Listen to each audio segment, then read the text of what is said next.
he didn't want to be around me in case I got into his head. You know, all this getting into people's heads, I think it's a load of shit anyway, to be fair. It's like, I'm living in his head rent-free and all that. You've heard it all before, but, you know, at the end of the day, it's just talk. Sticks and stones break your bones. Names will never...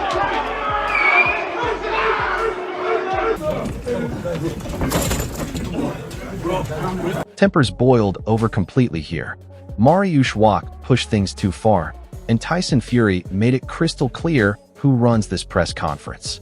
Know your limits, he snapped, before shoving Wach back into his place.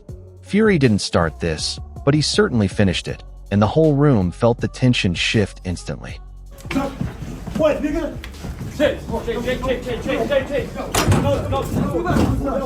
Come on, no, not him. Well, it's exciting, but I don't like these press conferences. I really do not like it when it goes this way. I don't like that language and all the stuff that goes down. Totally unnecessary because we've got a really, really good competitive fight. Classic Tyson Fury here, brushing off the mind games with that trademark confidence. Living rent-free in Wach's head, he says, and honestly it shows. Fury doesn't need to prove anything anymore. He just needs to turn up and deliver, and that calm certainty is exactly why fans trust him fully. I can see, he's looking well, smart. And that's it really, you know, there's not much I can say, and for the first time in my boxing career, I don't need to sell this fight. People know what they're gonna get. It says exactly what it says on the tin, you're gonna get a good fight.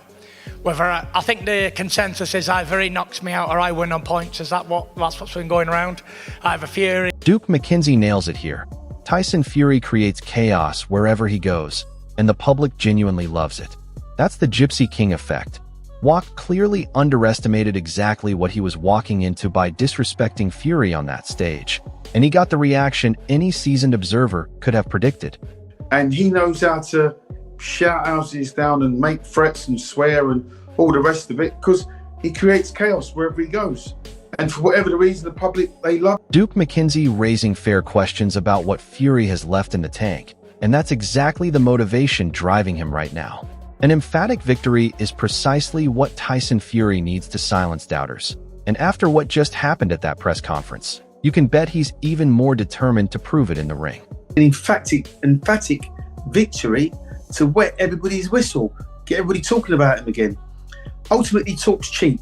You can talk up the fight all you want. I'm going to do this, I'm going to do that, I'm going to smash him. All the things that he may or may not say before the fight, because we're used to it now. We've heard it a million times over.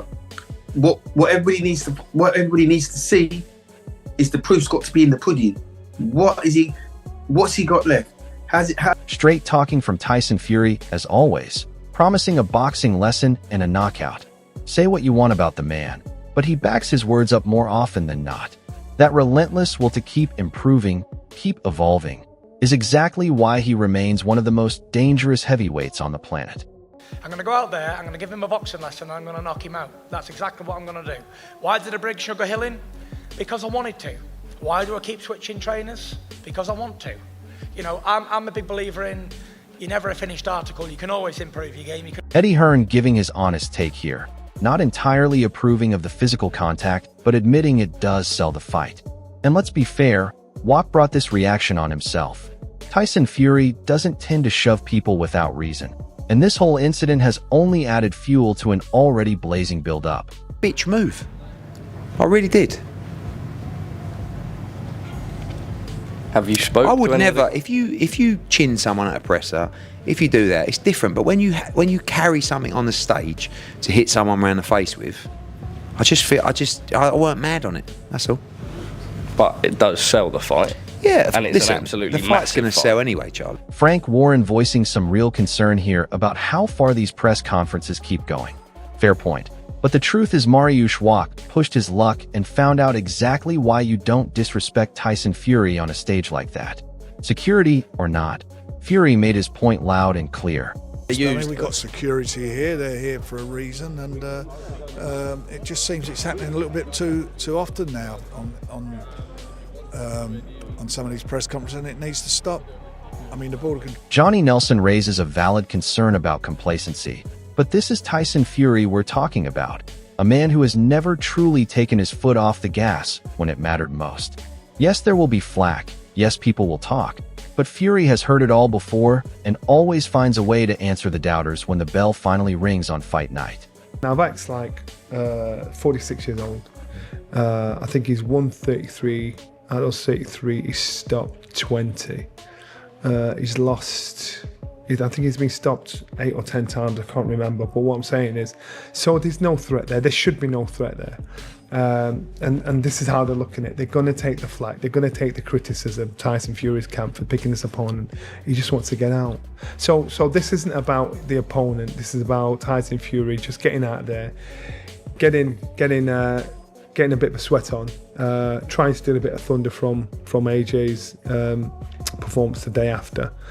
Carl Froch clearly growing tired of the theatrics surrounding Tyson Fury's career, and that frustration is understandable from a purist's point of view. But love him or loathe him, Fury remains box office every single time he steps in front of a camera, and this press conference incident with Wach only proves that magnetic pull once again. He is trying to get attention, he's trying to stay in the limelight and keep in the public eye, or is he trying to do it as a negotiating ploy, so when he's retired it's going to cost a bit more money to get him out of retirement? But either way, if I'm totally honest, I'm getting fucking sick of it. I'm really just losing. Tony Bellew doesn't hold back with his criticism of the matchmaking here, and there is some truth in it. But Tyson Fury didn't design this fight to be a fair contest on paper. He designed it to make a statement. And after Wach's disrespect at the press conference, Fury will be even more determined to make that statement emphatically inside the ring. He's a big, strong man, as you can see. Tyson's an elite boxer, but what's he got left? I don't know. Tyson's not a stupid man. He knows where he's at. He feels good in training, but in training is one thing, in the ring, under the lights. Carl Froch delivering a passionate rant here about honoring the fans who have supported Tyson Fury from the very beginning of his career. It's a fair point and shows just how much this fight means to the British public. Fury has always had that unbreakable connection with his supporters, through the highs, the lows, and every controversial headline in between, and that loyalty deserves respect from everyone involved in making these decisions. All the noise around this fight now leans towards the fight happening in the States, and I've got to be honest, that is an absolute fucking piss take. It's out of order. You've got two British heavyweight fighters, former world champions, fighting in the biggest fight in British boxing history, and it's not going to be on British soil.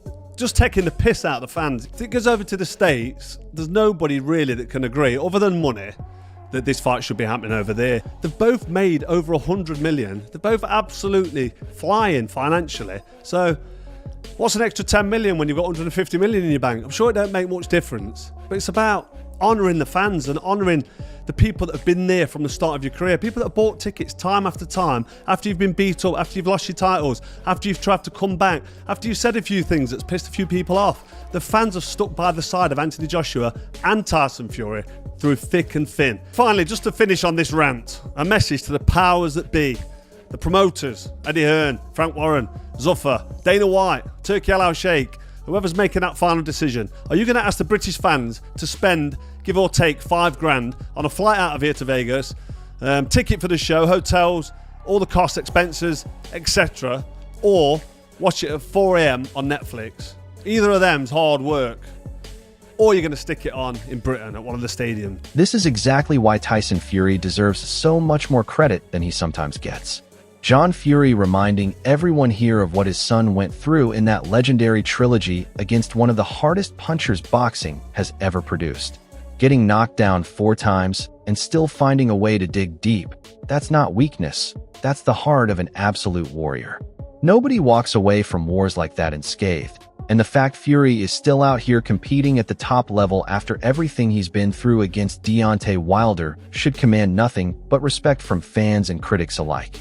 Tyson was a formidable man, but when you fight one of the hardest punchers in boxing history 3 times, it takes something out of you. Of course it does, yeah. You takes it out, it never gets replaced. Yeah. You can never fill that tank up like you had it before. And every shot he took, don't forget in the last fight he went down 4 times, cannons of shots. He fought his heart out, he went to the well, he gave his all to get that knockout. One of the greatest trilogies we've ever had. And when he got that knockout, Tyson, he had nothing left after that. He laid. Dave Allen making a fair observation about the level of opposition here. But let's not forget Mariusz Wach was a genuinely good fighter in his prime. More importantly, Tyson Fury already showed he's still got plenty left in the tank.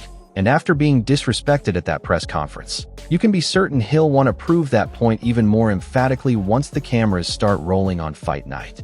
Low-risk fight or not, Fury doesn't tend to leave anything to chance when his pride has been challenged in public like this. You know, Tyson, obviously, with the amount of love fight showed, he's still definitely got a lot left. Mariusz Wach was a very, very good fighter back in the day, very, very good. But now, you go back before, the time he was losing every round to Fraser Clark and, you know, other guys as well. He's not really been at the races at the top level for a long time, so it's a bit of a weird match, but I guess there doesn't need to be any risk at this stage as the Joshua fight has happened, so I'm not sure what we expect. This right here is the side of Tyson Fury that so many people overlook amid all the press conference drama. A genuinely heartfelt message about Thailand, gratitude, and raising money for the Father Ray Foundation to help deprived and disabled children. Whatever happens between him and Mariusz Wach in that ring, moments like this remind fans why Fury has always been about far more than just the chaos and the headlines. There's real substance and heart behind the Gypsy King persona, and that charitable spirit deserves just as much recognition as his talent inside the ropes. Hi guys, I thought I'd take this opportunity to just say a little word about Thailand really. Very special place to me. I came here a few years ago. I fell in love with training here with the heat and everything, waking up every day, stunning. It's also a place where Christians, Muslims and Buddhists all live together in harmony. Unbelievable. Very, very beautiful place. Very, very thankful that I'm able to fight here and raise money for the Father Ray Foundation. A very, very good cause, and I hope everyone can dig deep and give as much as they can, or as little as they can, and let's try and raise some money for a very, very good cause. These have been helping children for over 30 years, deprived, disabled, homeless, starving, all of the above. I'm going to give it my best shot to do the best I can to raise as much as I can for them, and yeah. Let's go. Thank you. Blessed be the name of Jesus Christ. Amen. Wade Plamine's clearly unimpressed with the matchup itself, and there are definitely valid questions about the level of competition here. But regardless of how the critics view the opposition, what happened at that press conference has added a genuine edge to this whole event. Tyson Fury didn't need extra motivation walking in, but after Wach's disrespect and the shove that followed, expect Fury to come out even more focused on delivering exactly the kind of performance that silences these harsh predictions. Sometimes the drama outside the ring ends up telling you more about a fighter's mindset than the matchup itself ever could. Where this guy Mariusz Wach was just in a freak show, and he's clearly being paid just to step into the ring and lose to Tyson Fury. There is no competition aspect. There's no reason for this. They better not put this on Netflix. Holy shit, they better not. Put this on Netflix. It is on Netflix. Well, I shouldn't say that. These posters, they can be deceiving at times. I don't think there's been an actual official announcement. Yeah, it's in Thailand as well, so all the lady boys can come and watch, I guess. I don't know. They gotta pay us to watch this? Yeah, bro. This is garbage. This is garbage. If this goes longer than a round or two, this is absolute garbage. And that just about sums up the storm surrounding this entire event. Tyson Fury walked into that press conference and made it abundantly clear that respect is something you earn, not something you're simply handed. Mariusz Wach found that out the hard way, and now the entire boxing world is watching closely to see exactly how Fury backs up his words when it truly matters. Say what you want about the level of opposition or the circus around it, Fury has a habit of making even the most doubted matchups must-watch television, and this press conference flashpoint has only added another unforgettable chapter to his already legendary story.